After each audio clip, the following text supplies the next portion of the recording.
الحمدللہ وکفا والصلاۃ والسلام علی سید الانبیاء والمرسلین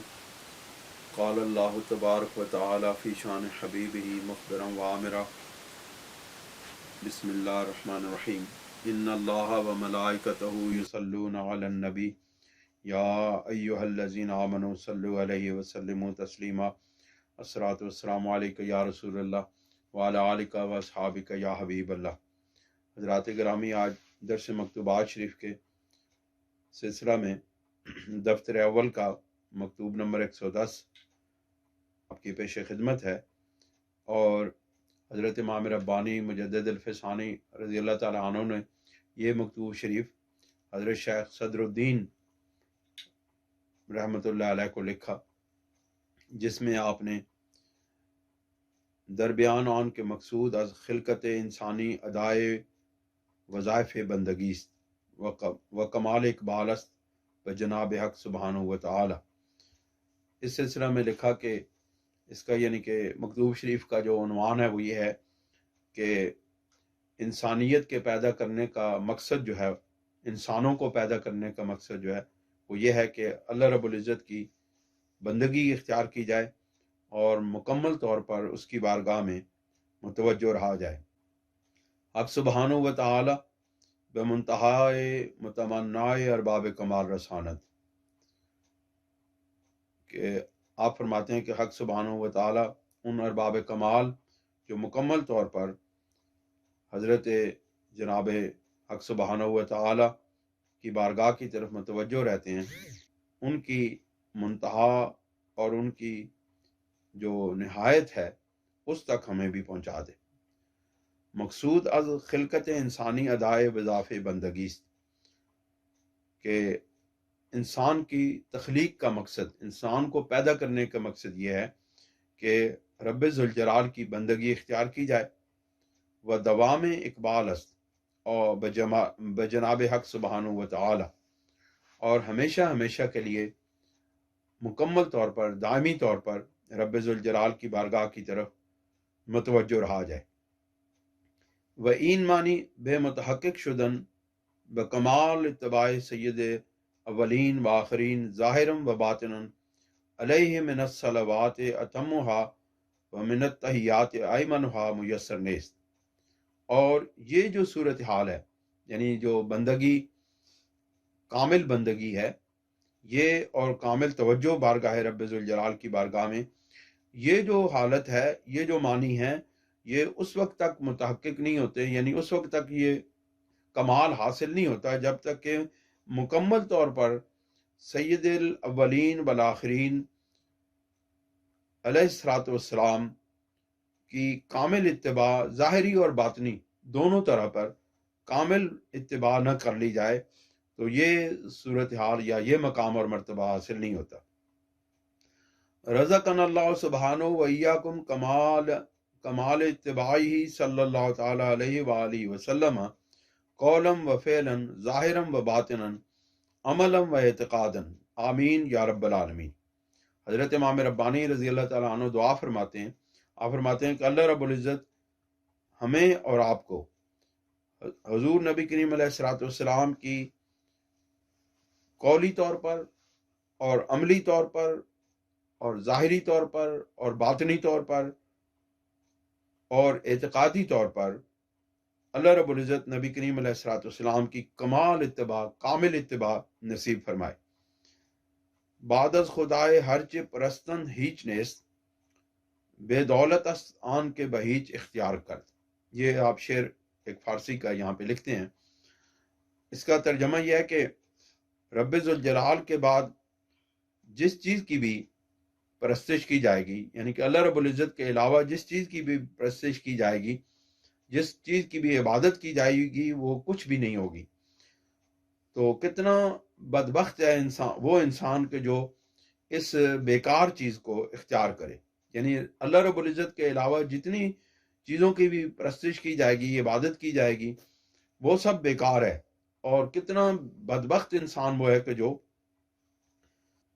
اس بیکار چیز کو اختیار کرے۔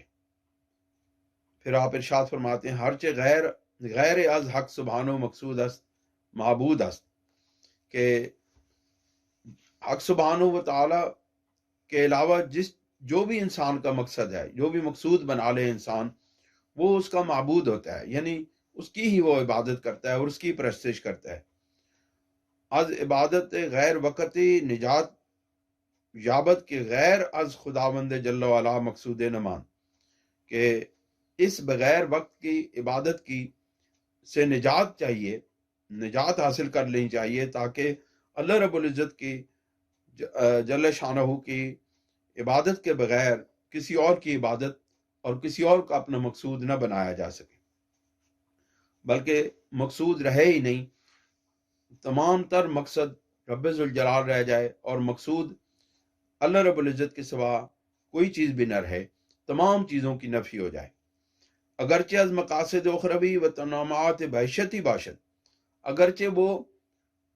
آخرت کے اندر جو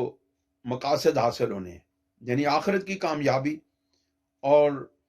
بحشت اور جنت کے تنعمات یعنی انعامات اور نعمتیں بھی کیوں نہ ہوں،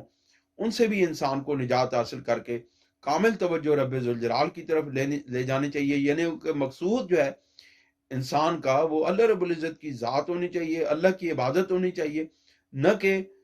جو ہے نا وہ انعامات کی طرف توجہ رہے، کیونکہ انعامات تو اس کو مل جانی ہے جو رب ذوالجلال کی بارگاہ میں مقبول ہو گیا۔ ہر چند ان مقاصد از حسنات است اما نزد مقربان از سیئات است۔ آپ فرماتے ہیں کہ یہ ان کی نفی کرنے کا مقصد یہ نہیں ہے کہ یہ کوئی بری چیزیں ہیں، یعنی جنت جو ہے،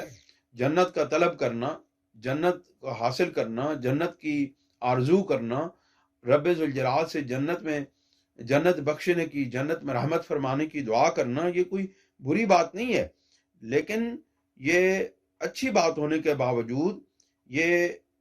جو مقرب بندے ہیں ان کے نزدیک چونکہ یہ بات اچھی نہیں ہے کہ رب کو چھوڑ کے اس کی جو انعامات ہیں، اس کی جو نعمتیں ہیں، ان کو طلب کیا جائے۔ ان کا مقصد اور ان کا مقصود صرف اور صرف رب ذوالجلال کی ذات ہوتی ہے، اس واسطے وہ ان باقی جو چیزیں ہیں، باقی جو انعامات ہیں، نعمتیں ہیں، ان کی طرف توجہ کرنا گناہ سمجھتے ہیں۔ ہرگاہ در امور اخروی حال بدین منوال باشد از امور دنیویہ چہ گوید کہ دنیا مغضوب حق است، جبکہ اخروی حال آخرت کے معاملات کے اندر یہ ان انعامات اور نعمتوں کا یہ حال ہے، تو دنیا کے جو انعامات ہیں ان کے متعلق پھر کیا کہا جائے گا، جو کہ دنیا تو حق سبحانہ و تعالیٰ کی مغضوبہ ہے، یعنی کہ اس کی طرف رب ذوالجلال ناراضگی اختیار کرتے ہیں، یعنی اللہ رب العزت نے دنیا سے ناراضگی کی ہوئی ہے۔ وطا فریدہ ہرگز بجانب او نگاہ نہ کردہ،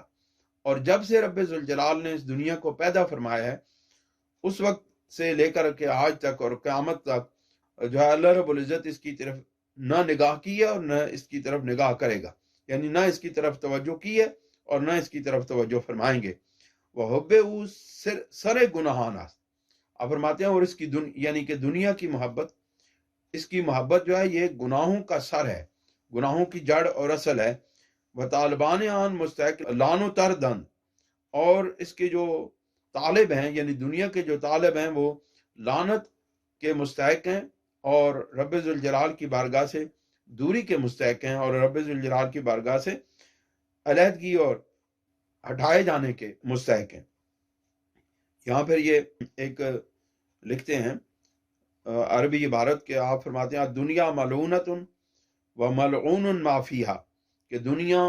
لعنت کی گئی ہے اور جو کچھ اس کے اندر ہے وہ بھی لعنت کیا گیا ہے، الا ذکر اللہ تعالی،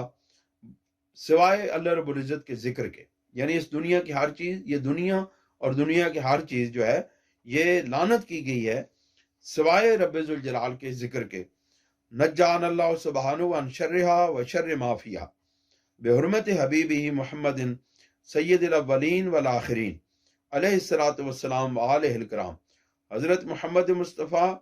صلی اللہ علیہ وآلہ وسلم محبوب رب العالمین جو سید الاولین والآخرین ہیں،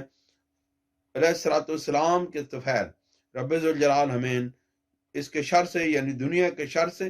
اور جو کچھ اس دنیا کے اندر ہے ان کے شر سے اللہ کریم ہمیں نجات عطا فرمائے۔ وآخر دعوانا ان الحمد للہ رب العالمین۔